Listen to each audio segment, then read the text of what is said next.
way back. Um, yeah, I don't really know. Um, I know I love to write. Um, and when I was in elementary school, we did a lot of school plays and different things like that. And I really kind of liked it. You know, it was quite fun for me. And then when I got in junior high, a friend of mine had called me up and said, "Listen, Dad's got this video camera. Let's make a movie." And to me, making a movie was just this far out concept. I mean, we didn't have money to do this. We didn't have all these cameras and lights and all this crazy stuff. I mean, to make a movie, you need lots of money and a whole big crew of people. And we're just talking like three of us and a video camera. Like, we can't do that. And I went over anyway, and we made this really, really bad knockoff of Halloween 2, the 1981 version. And I had never seen the movie. So I had no idea what we were talking about. I had no idea what anybody was doing. All I knew was something about this felt right. And I came alive. It was just an absolute amazing experience. But I didn't want to let it go. So the next week, I went to school and come home, did my homework, and started writing. And the next weekend, we made another movie. And then again and again. And that's how the process went. Every week, I'd write for that weekend, and we'd go and make another movie. I mean, we must have made like 250 short movies. And about 247 of them were terrible. But there were three that were really good. And we'd drag, all of our friends, anybody that had a free minute to run cameras or to act, and we didn't care how good it was. We just wanted to do it. And over the years, it's just, I don't know. It's just something about it. I've never been able to shake it.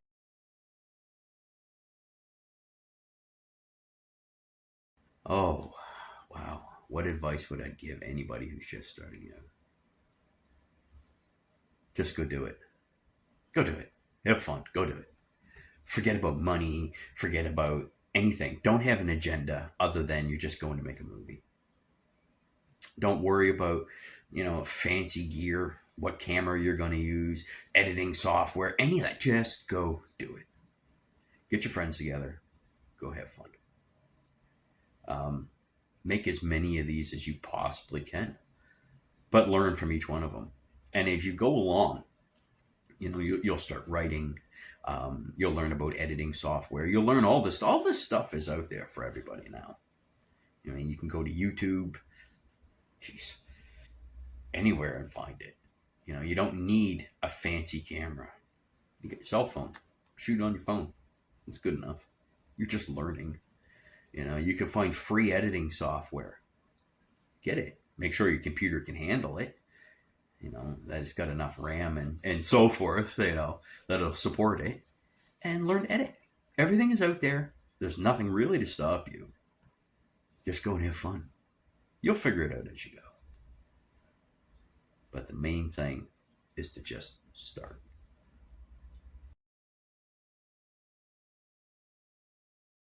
There are so many stories I've written over the years and concepts. And some I wrote 10, 15 years ago that I still have rolling around in here that I still think about from time to time. One of them was supposed to be two school teachers that were on a camping trip, and circumstance dictated into a survival thing. And then over the years, it changed from school teachers to a one school teacher, and he's taking his daughter on a camping trip, and it just snowballs into a weekend of terror and stuff like that. And there's so many different projects and martial art action movies, suspense movies, thrillers, horror, slashers, all these things in various degrees of budgets. But there's also other filmmaking aspects as well that I'm interested in pursuing some.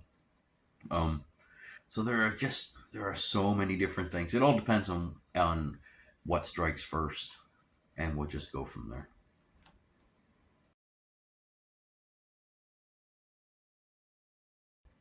Oh, that's a good question.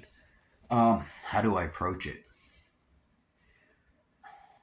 I don't think there's really one true way to approach it. I think everybody's different. Um, I think there's a lot of things that are the same, but what works for one might not work for another. So for me, um, I could draw inspiration from five different movies and spin a concept out of that. And then for me, like I'll come up with a list of characters, or I might not even do that right now. Um, and I just kind of write. And as you write, just get it out there, finish it. Don't expect it to be good. Just get the first draft done. Doesn't matter if it's a story, a novel, a screenplay, whatever. Just get it done. Put it down for a little bit, and then go back to it. Think about it, and go back and start refining. And that's what a lot of it is for me, anyway. Is just an initial concept, and kind of toy around with the idea for a little bit, and then develop it as you go. Sometimes you might have a list of 15 characters, and by the time you're done, you might be down to like 7, because you've taken these different characters and made one character out of it with different personalities, and different circumstance will dictate how their personality acts, and that's the fun thing. As a writer, you get to manipulate a character. You get to throw them in a set of circumstance. You get to have them rise or fall, or self-doubt, or whatever. So that for me is the only way. Is I just get there and I just come up with a concept and I just write it. Could just be all these little notes in point form. Just get them out there. Be done with it. Then refine it.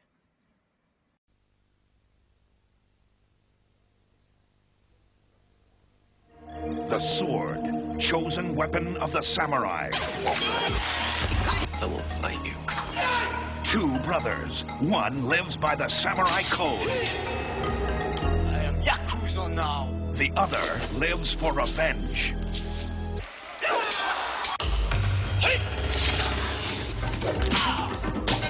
Drawn into a bizarre murder. Do you know who the killer is? I have a damn good idea. Your life is in danger if you do not fight. Let the combat begin!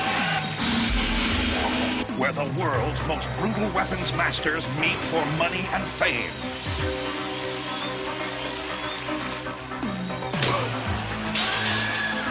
He must face them all. It's your destiny. And his own brother. We have to get out of here. To take back his family's honor. But in the blood sport known as live blade, there are no rules. I have to do this. And only one can survive. Martial arts master David Bradley of American Ninja. And karate and weapons champion Mark Dacascos. American Samurai.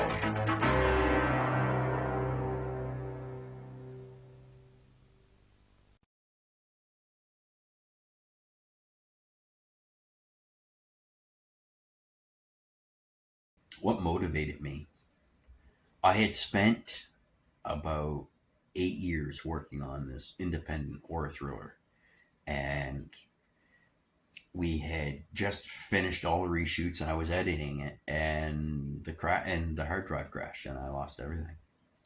All that remains is a work print, and that wasn't where I was going with the picture, so I decided I'm not releasing that work print. I'm going to hold on to it for now. Maybe we'll get back to it. I was bored. I was looking for something to do, and I'm a big fan of Canon films. If I can find their scripts, I like to collect them, and I collect the movies, what I can get my hands on. And I knew that this was the only movie in Sam's entire career that was not what he wanted it to be. And I bought his book and I started reading it. And I started reading the chapter on American Samurai. And I thought, I've been looking for the script for American Samurai for about 2 years and I can't find it. Sam's birthday's coming up. And I had talked to Sam a couple of times, through Facebook and things like that. Sam Furstenberg has made some of the most iconic 80s and 90s action movies, dance movies, Breakin' 2, all these things that I grew up watching. And he was, he's an inspiration for me to also want to make movies and within that genre. And I knew his birthday was coming up. So I said, I want to do it for his birthday. I want to be the one that got there and restored the movie, even if nobody sees it. I didn't really even care if anybody did. I was going to hide it on YouTube underneath, an unlisted link and just say, happy birthday, Sam. Thank you for being an inspiration. Here's American Samurai. But I could never find the script. So one day I got there and I was bored. I broke down. I couldn't find it. And I messaged him and I said, Sam, listen, I'm trying to do this. When I'm not working on my own projects, I like to just tinker around with other things and keep my editing skills sharp. I wanted to do this and send it to you for your birthday. Do you have a copy of the script? And a couple days went by and he answered back. He didn't have one, but he would be happy to get there and work with me on it. And I thought, well, that's pretty cool. All right.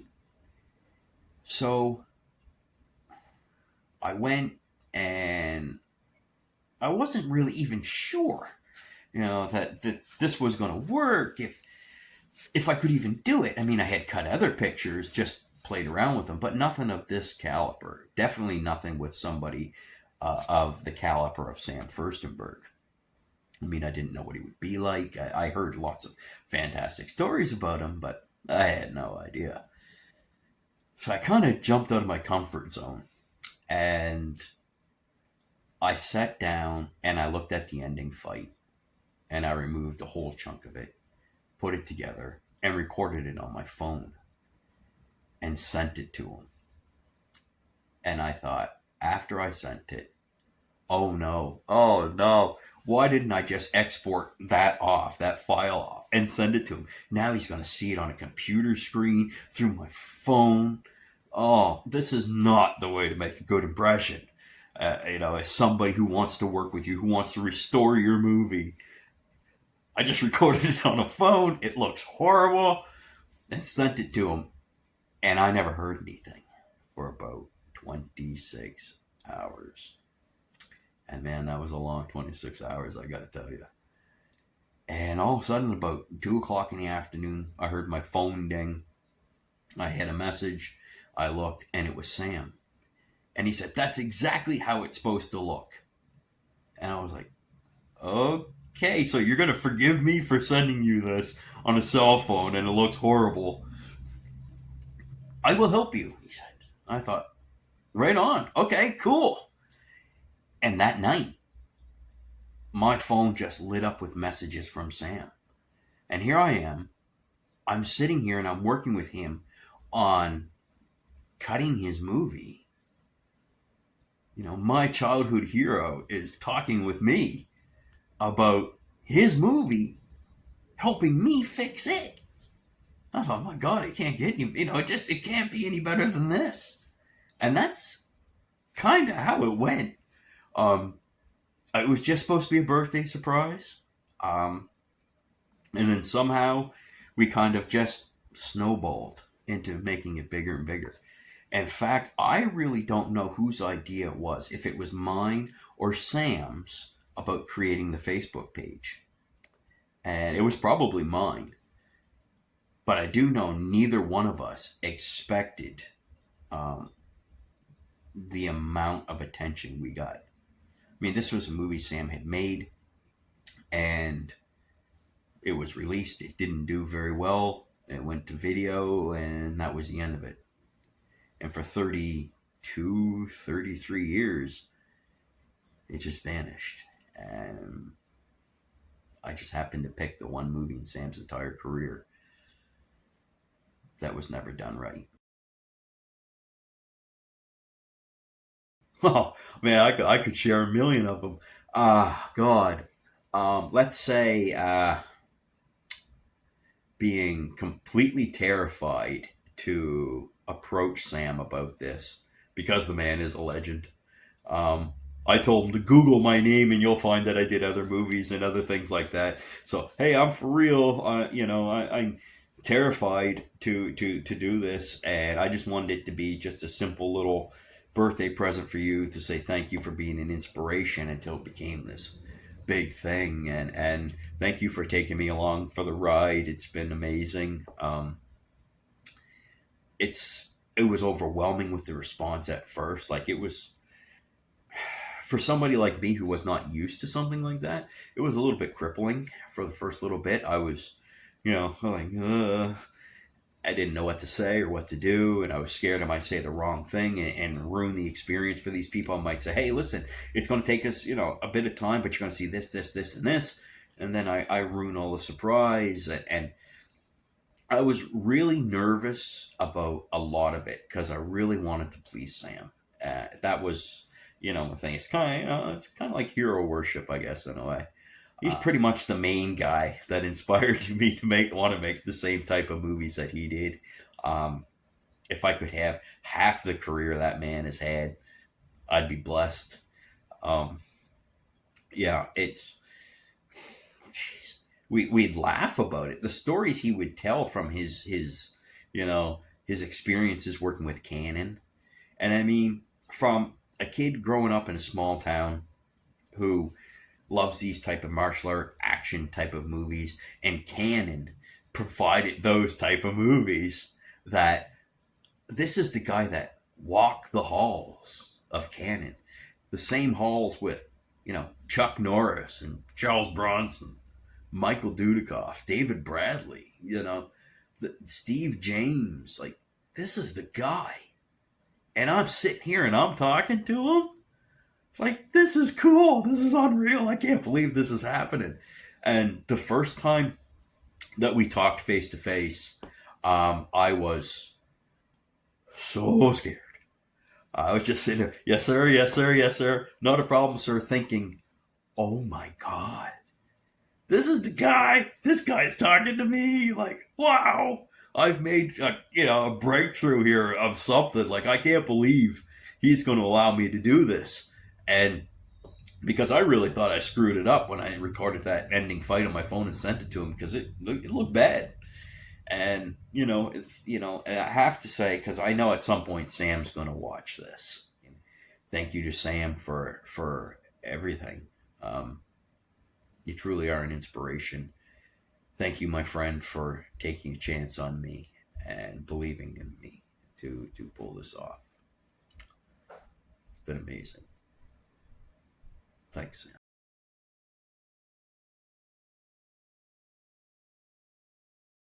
There were quite a few. I think the number one thing was because the movie, all the sound effects, dialogue, and music was all married together on one track.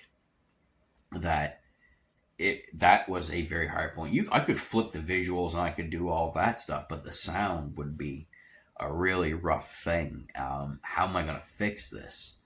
Uh, so it took 3 or 4 tries before I found a program that would allow me to separate everything into what's called stems, and I could get the dialogue and different pieces of the music, and I would have to steal music from somewhere else in a particular scene and try and make it like that it flows like it belongs there, or I'd have to add new music, or I would go in and I started, like, for the basement scene, the confrontation between Drew and Jiro. I completely rebuilt that from the ground up. I was fortunate enough that the program I used worked, that I saved the dialogue, but some music still remained, little tiny bits. So I'd have to, drop it down, and it was just a lot of Foley work, a lot of experimenting. which is another reason why the movie took so long for us to do, was I would have to steal from another shot. I would have to take, because we borrowed this 5-second segment of, the guy talking about, the beautiful ladies here and all this stuff. So we take that and we move it over here, but now we get to the other scene. Now I need something for when these guys come out and all this other stuff. So I'd have to steal audio of the crowd cheering and then cut to the crowd. So basically, I'm rebuilding this entire movie by the footage, the material we have. Sometimes, duplicating shot 2 or 3, 4 times throughout the entire movie by flipping it back around, tightening it, widening it some, whatever I had to do, darken the picture a little bit. All these little things. There were so many different things that had to be done for it. So, yeah, it was just, that was a lot.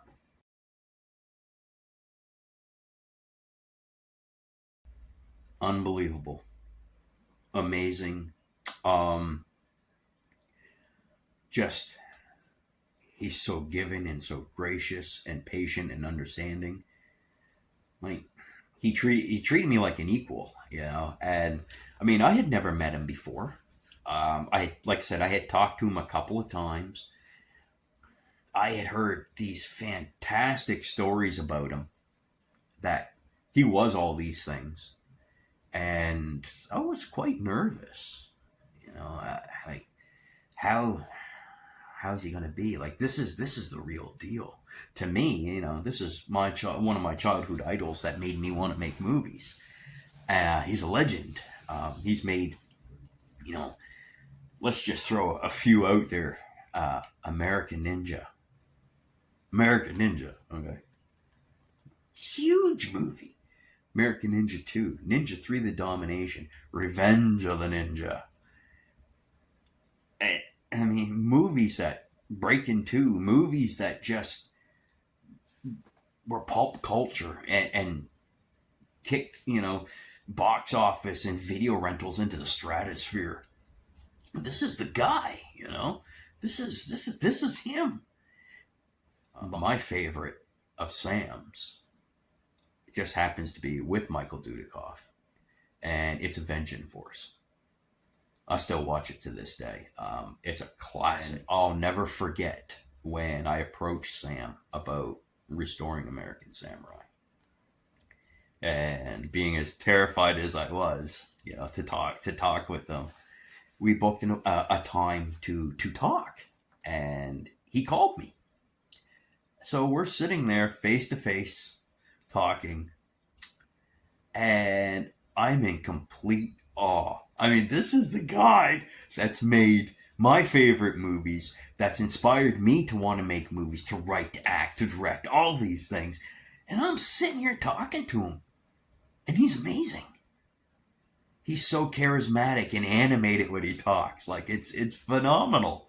And I would say, well, Sam, I can do that. Yes, I can make that happen. No idea how I was going to pull it off. And all I kept thinking was this stories I had watched in interviews that Sam had done, and a story he had told me as well. He had just made this movie called One More Chance, and Cannon picked it up. And Menachem Golan had said to him, "We're going to make this new movie, Revenge of the Ninja. Can you direct action?" Sam, who had never made an action movie in his life, had said, "Yes, I can do action." No clue was going to do it. And I remembered that. So he said, "Lyle, let's try this. Let's do this." No clue how I'm going to pull this off. I was doing things I never thought I would ever do. Because I'm used to, making my own movies and cutting them a certain way. And I knew how to get around this. I had restored a few other movies just for me, to play with and learn from. And all these things over the years, from an editing standpoint, I like to think, prepared me to do this. And I'm sitting here talking with the master, and I'm in complete awe and terrified I'm going to let him down. And all I got back was praise. "I like your idea. Let's go with that." "Maybe not that much. Let's bring it back a little bit." "Yeah, that's great. I like that." And it's just like, who better to be a teacher than Sam Furstenberg? I get to be his student. I'm restoring the one movie in his entire career that was never to his liking because the studio interfered and pretty much destroyed the movie. And it took me a long time for me to get there and really come to terms with I'm the one doing it. Because to me, it's Sam's movie. It's not mine. I'm just doing this for the chance to work with, my childhood idol. I'm just truly, truly, truly blessed to be able to work on this with him. I could go on forever on what it's been like to work with Sam Furstenberg and the process.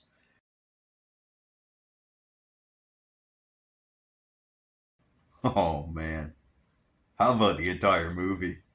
Um, Jeez. Before I get into that, I really truly wish we had Sam's original cut, even if it was on VHS. Something. It didn't matter to me. I would find a way to make it work. Um, but there are, we believe, 2 or 3 fight scenes that are missing. We just can't find. Um, yeah. When Sam presented or sent off American Samurai, he was in Israel. He shot the movie there, and he edited the movie there, and was doing a TV show for a year over there. So when he did that, he had no idea that they were actually tearing apart the movie on him. And when he come back home, they invited him to come see it. He went and seen the movie, and all of a sudden, there's a whole new opening with a plane, a mother, a father, and a baby that was never there. There was a love scene that was never part of it, and they used body doubles, and you could tell, like, wow, like this was not good. Even the first time I rented it and watched it, I knew, like, man, there's something seriously wrong with this movie, and this is not your typical Sam Furstenberg movie. Well, years later, I learned that wasn't Sam's fault.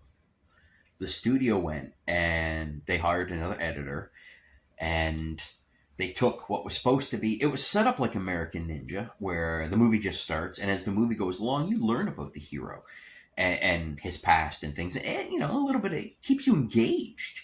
And with American Samurai, when they released it, they took all that out and made a linear story from a baby to a young child to a teenager to an adult, and here we go. And there's the rest of the movie.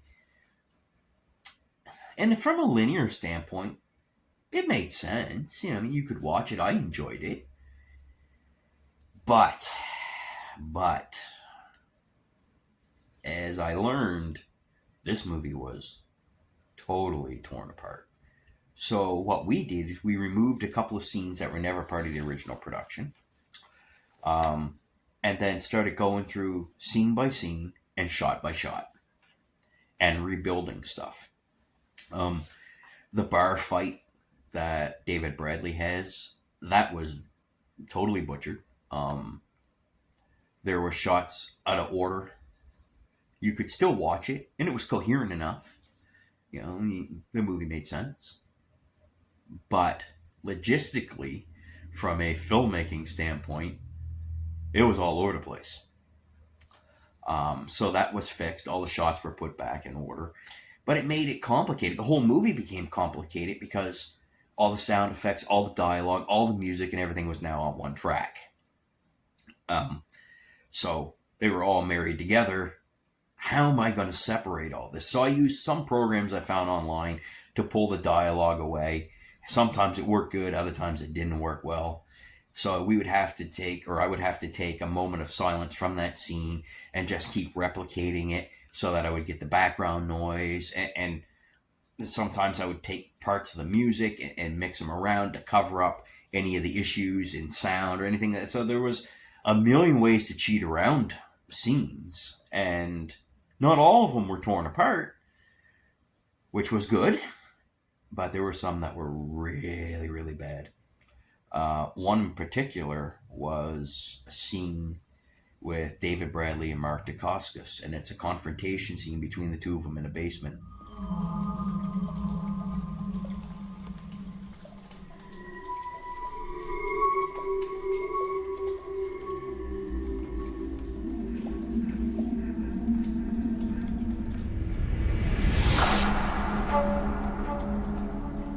You asked to see me? I knew it was you. Now, this scene was split up into two segments about 10 minutes apart in the movie, and the continuity was completely broke because David Bradley's character Drew wore like a beige shirt, khaki pants type of thing, and he was all tied up in the basement.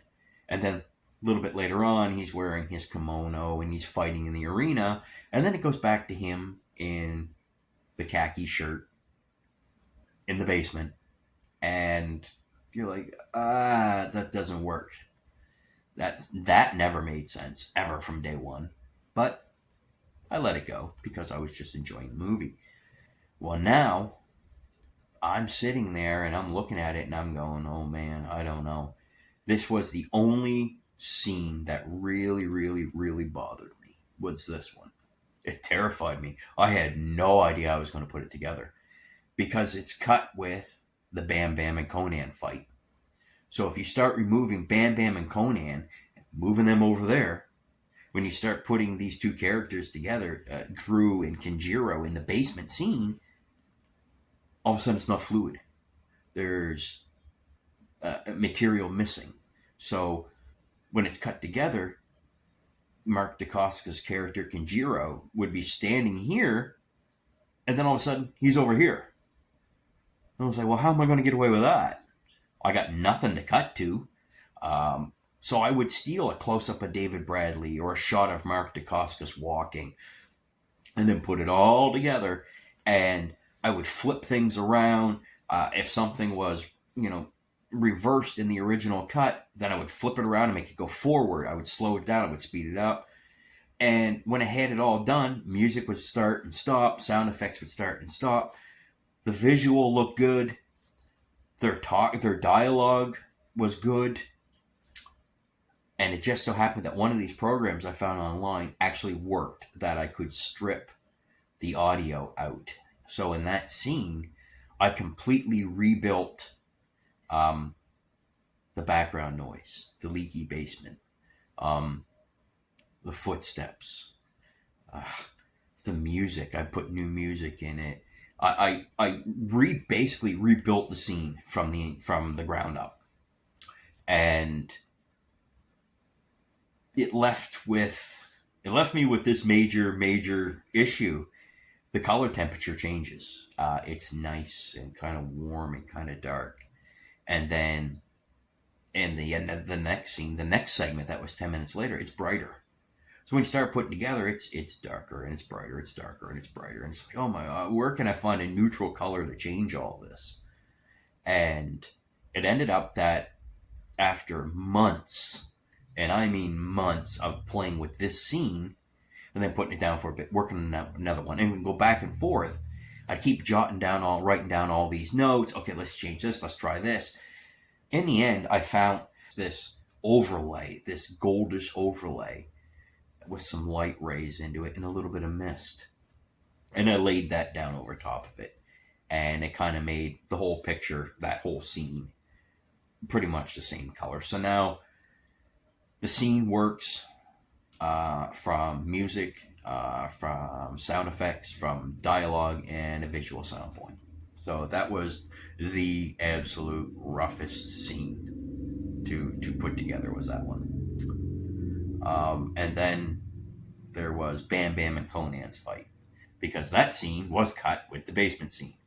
So now it's, how am I going to put that together? And that one come together much better. It was nowhere near as difficult. There was a few things I'd have to steal, audience reactions that I would have to tighten up on. If they were a wider shot, I'd tighten up a little bit, and then I'd flip them around and drop them in there to cover up some gaps, because again, material would be missing. But that one worked out a lot easier.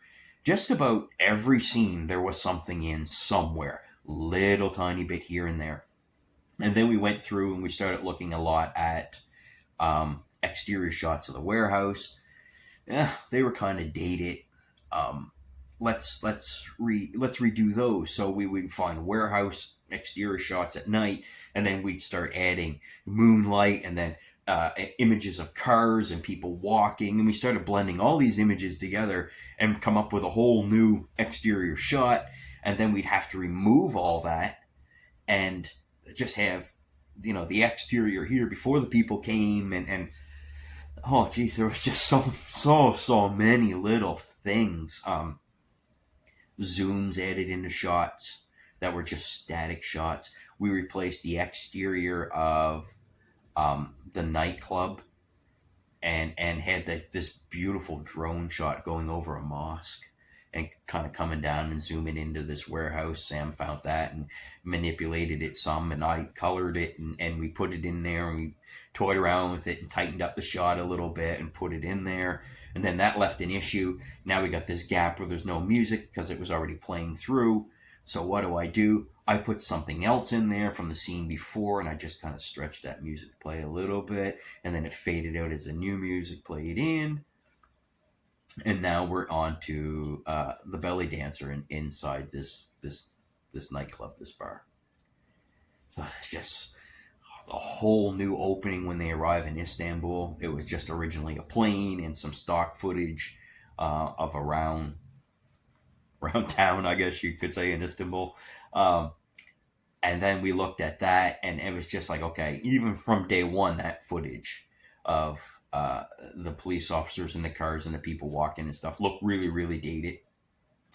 So we decided, okay, we found all this new footage. We dropped it in there, manipulated it, added music, changed the colors, did all kinds of things. So that's just a few. Like I said, just about every scene had something, no matter how small it was, whether it was a color change or a complete overhaul.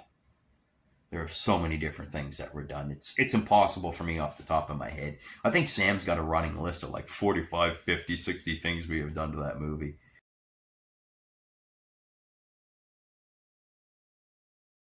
Oh, wow. Well,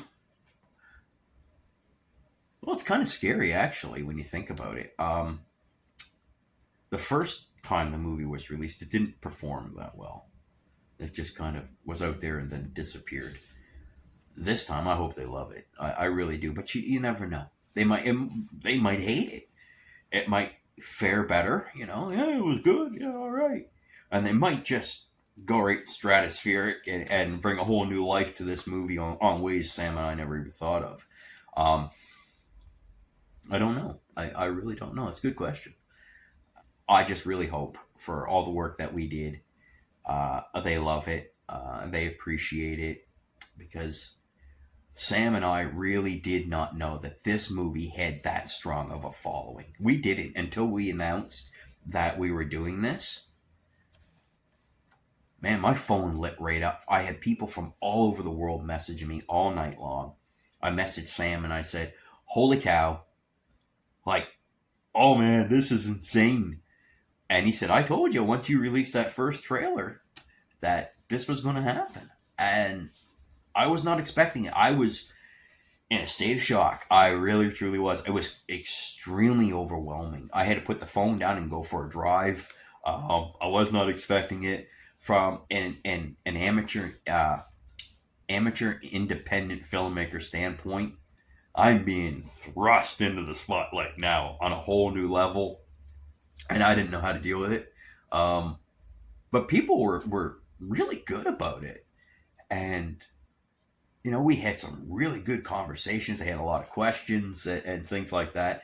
And the movie itself has a much bigger dramatic arc than it did before. I find anyway. The new music, the new visuals really enhance the picture, so I'm hoping they appreciate that. I just really hope that they enjoy the film and appreciate the work that we've done.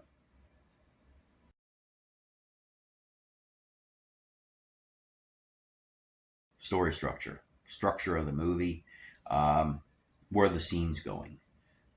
Because now we're replacing the flashbacks from this linear little, baby, little boy, teenager, adult, and then the rest of the movie, to now we start off with a bang, and then how are these scenes, these flashbacks going? Where are we putting them? How are they looking here? How are they looking there?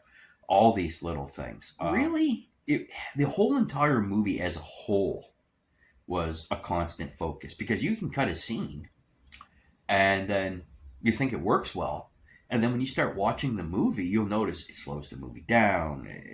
It's not long enough. It doesn't work in the overall tone of the picture. When you're shooting the movie, any movie, everything, it looks great, but movies are built in the editing room. And that's the trick. They're built in the editing room, and you have the greatest intention when you're on set, on location, and you're doing this.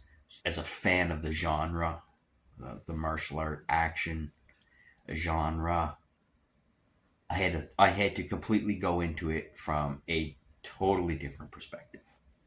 So it was a constant battle to make sure the integrity of the movie still played the same and the overall message was there. But now we're fighting with the idea of this is becoming a whole new movie. We are really revitalizing this and bringing a whole new life to this. I want to respect the integrity of the fight scene. But as I got toward the end of the movie, we all know what they did to destroy the ending fight. And I started looking at that and I thought, this really doesn't belong here. I can see now where I always had like an idea where these shots belonged in other fights. But now I can see where they belong. And I thought, man, you guys are good. The guy that went through and recut this picture was good. Because I still learned stuff. Even today, I'm looking at things and I'm still learning, like, wow, this is incredible. And I would take that clip of David Bradley holding a sword and I would reverse it, make him go backwards, make him go forwards. And I kept looking at it and thinking, what is wrong about this? And then it dawned on me. It was completely reversed. And I said, I got you. And I flipped it around and then I could see where it went. So there was a ton of stuff like that throughout the entire movie, especially the ending. And when I started taking that, I could drop it in there and fix it all around. So yeah, it really, the hard part that was a constant thing in my mind was protect the integrity of the original movie, of Sam and David and everybody's work, Mark's work, everyone that was involved in making this movie. You want to do it justice. And you want the fans to go into it knowing it's the same movie, but it's not. This is going to be a new experience of,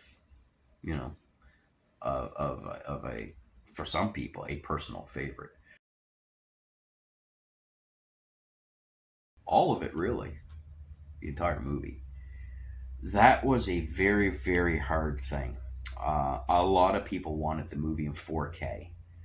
And I just really, I hoped it would be possible. And I could do it. But when it came to turning it into 4K, everybody had this really big, waxy, artificial look to them. It was so cleaned up. And no matter how much film grain I added to it, it wouldn't do the trick to bring it back, or it would take it too far and really ruin it. And so in the end, I kind of settled for a 1080 look. And with, like, the movie itself, I'm looking at, say, here's an interesting one. When Drew and Janet go to the police station, we have this exterior shot. And it's just the police station. It's a static, non-moving shot, establishing shot. And then it goes to them inside and they're talking and so forth. But Sam had asked me, he said, well, can you maybe do this little zoom, a slight little zoom to the building? And I said, well, yeah, I think so. I can try. I don't want to go too far because it'll become too grainy and out of focus, but I'll give it a shot. That's pretty simple. So I did that, and I looked at it, and I thought, wait a minute. I see Sam do this a lot throughout the movie. When he wants to focus on a particular area, he either dollies in nice and slow, or he zooms in nice and slow. And I thought, okay, here's a continuity. There's kind of like a formula to what he's doing here. Whenever we're approaching a subject or a character in a certain way, all these little things that I've noticed but never really thought of. It's like having a master class, right, with Sam Furstenberg. I mean, the things this guy can teach is amazing. Like,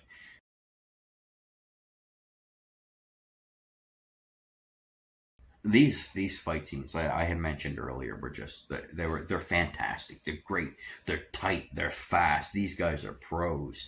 Sam staged it well. Everybody that works in action movies, and it takes so many different people to make these things work, that everybody that did their job I wanted to respect. But I knew, now that I found extra angles or extra footage that was hidden within the movie at the end, and I could take them out and I could bring them in, how do I keep it so that they don't lose that flair, that punch, that because that's what draws people to these movies, is this. Have a decent story and wild action. And I'll sit down and I'll watch it. I don't care if it's pretty much the same formula over and over again. As long as the action's cool, I'm in. You got me for 90 minutes. It has to be really bad for me to turn it off. I'm there to be entertained. Let's have fun. And when you get to these fight scenes, these things are pretty wild. So I could leave them as is, but now I'm sitting here with all this material.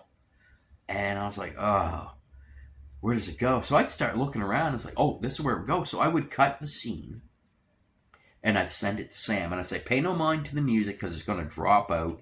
Pay no mind to some of the sound effects because they're not going to line up. Just watch it visually and tell me what you think. Is it okay? If it's okay visually, then I can make it work.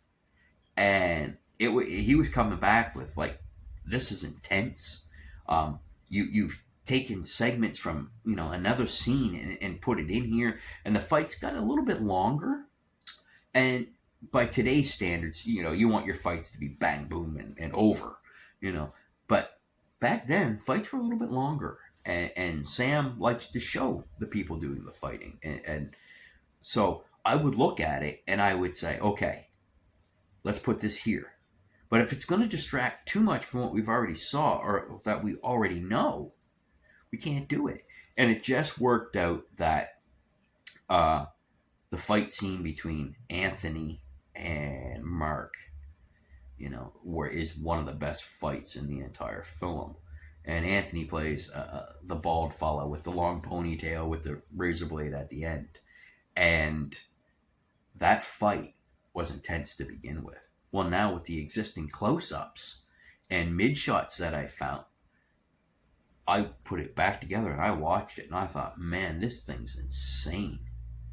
And then there was other shots of Drew and the Viking, and that was put in there. And I sent all these to Sam because I don't want to mess with it, because they were so good that if I'm going to do it in justice, then it's not worth doing. Let's just forget about it. And maybe I'll include it as, alternate angles or alternate takes or something. At least, so people could see that we did try something different.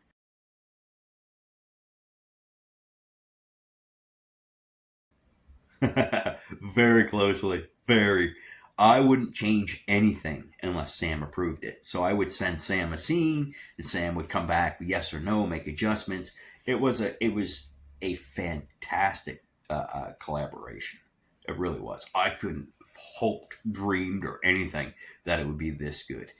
Where I never wanted to overstep my bounds because this was not my movie. This is Sam's. Had it been mine, I would have went, and did other things and not had to worry about, if it's going to be wrong in somebody else's eyes or whatnot. I wanted to stay true with what he wanted to do. That was very, very important. We can revitalize it. We can add new things. but Sam has to approve of all of this because this is Sam's movie. So we worked really, really close on this, and it was fantastic.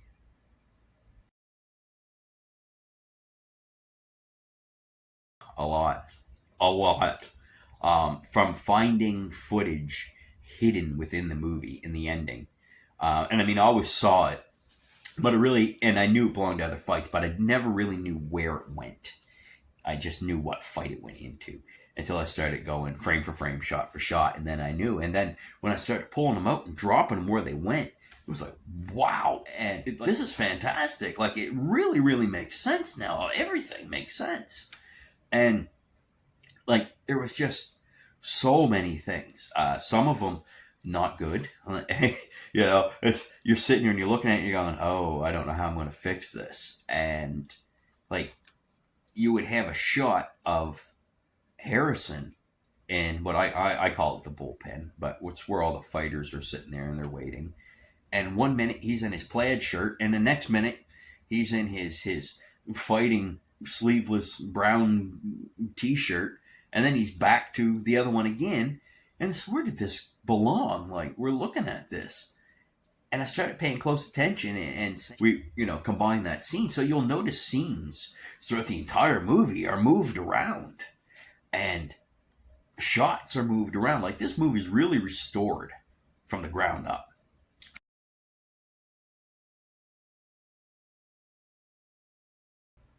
Well, first off, when I was growing up, I only ever saw the domestic or the North American release, where Drew's character is having a nightmare, and it's all in negative image. So it's black where white is, white where black is, and it's solarized, and all these different. So it's really kind of different. And I mean, I enjoyed the movie. I've watched it, a million times over the years. I'm a fan of David Bradley and Mark Dacascos, Sam Furstenberg. I love these type of movies that these guys make, and so I'm gonna watch it.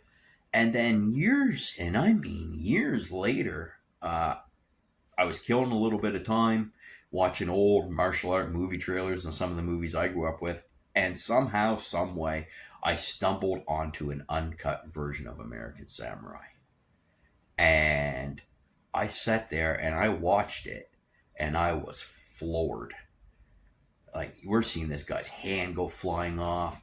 We're seeing this guy's head laying on the ground, a throat being slit, a blade being driven into this guy's torso, and all this stuff that what I saw growing up was not there, or the image was cropped so much that you get the idea, but it wasn't there. It was kind of like an R-rated cut. There were so many things. So when I sat down and I watched it, it was a whole new experience unto itself. I love all three versions. Each one for a specific reason. The original for nostalgia purposes, because that's the one I grew up with. The uncut version because it is uncut.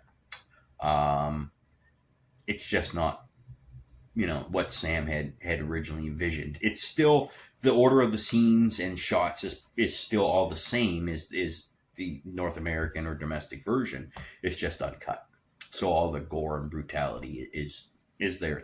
So that there for being like a pleasant surprise to be able to see the movie in its entirety to what I thought until a few years later. And this one, it's been restored shot for shot, frame for frame, scene for scene. Everything is put back to the way it was supposed to be, except for the missing 2 or 3 fights that I can't find. I wish I could.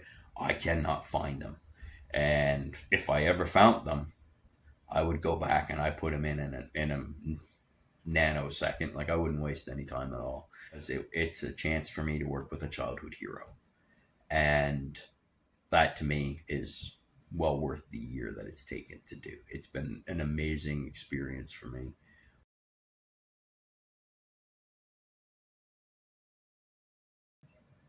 Unreal.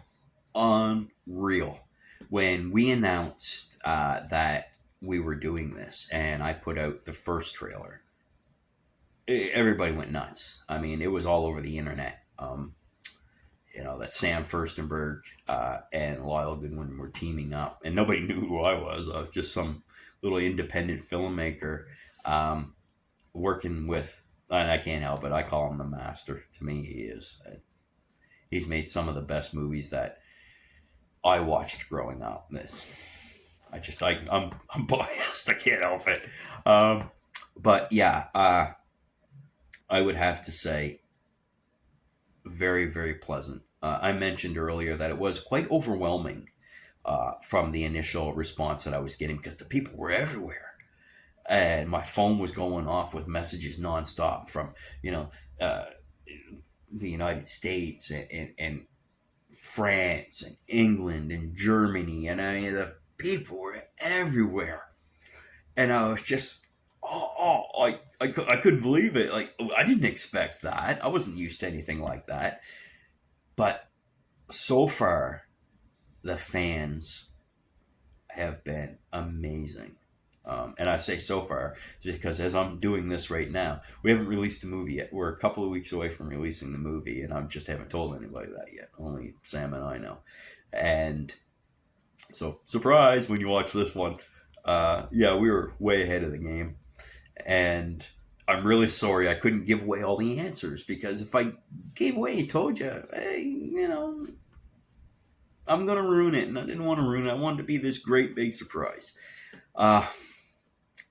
Yeah, it was just, the fans have been fantastic. They were sending different covers of the DVD and the Laserdisc and the VHS in the areas that they live. They would, tell stories about the first time they watched it or the millionth time they watched the movie, and we were all communicating back and forth. It was its own little community. They are absolutely fantastic. They have made this, along with Sam, such an amazing experience. It's been great.